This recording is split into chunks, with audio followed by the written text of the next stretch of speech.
எந்த சூழலிலும் நம்ம வாழறதுக்கான தைரியத்தையும் நம்ம வாழறதுக்கான அர்த்தத்தையும் கொடுக்கறது அன்பு தான். அன்பு வந்து அன்கண்டிஷ்னலானது. எந்த நிலையிலும் யார் மீதும் எப்போதும் எந்த மாற்றமும் இல்லாமல் இருக்கிறது அன்பு தான். இதை வந்து நம்ம ஒரு தத்துவமாக சொல்கிறது ரொம்ப தத்துவமாக அதை கேட்குறதுக்கு வந்து ரொம்ப எளிமையாக இருக்கும். ஆனால் அதை வந்து ஒரு திரைக்கதையாக மாற்றி அதை வந்து ஒரு படமாக எக்ஸிக்யூட் பண்ணுறது ரொம்ப சேலஞ்சிங்கான விஷயம். அதை வந்து ரொம்ப அழகாக பண்ணியிருக்காங்க.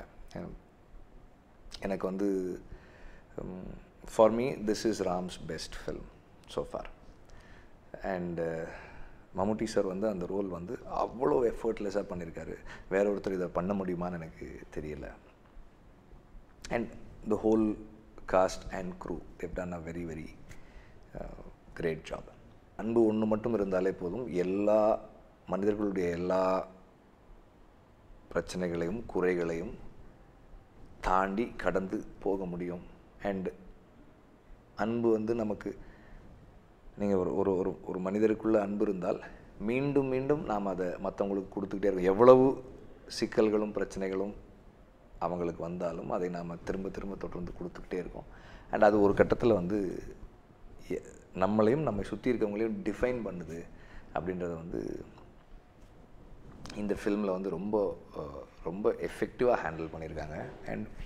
அண்ட் எல்லாரையும் ஒன்றா பார்க்குறது இருக்கு இல்லையா, அது நமக்கு வந்து அவ்வளவு எளிமையாக வந்துடாது. அது அந்த பார்வை வர்றதுக்கே வந்து ரொம்ப காலமாகும்.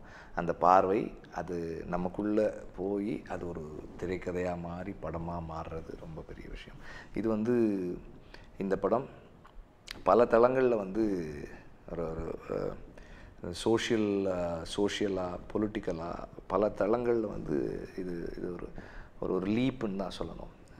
குறிப்பாக இந்த ஜெண்டர் பயஸை தாண்டி ஒரு பெரிய லீப் இருக்குது இந்த படத்துக்குள்ளே. இதை வந்து எஃபர்ட்லெஸ்ஸாக அச்சீவ் பண்ணியிருக்காங்க. அண்ட் அதுவே வந்து ஒரு பெரிய இந்த பேரன்புக்கு அது ஒரு மிகப்பெரிய ஒரு கிரெடிட்னு நான் நினைக்கிறேன்.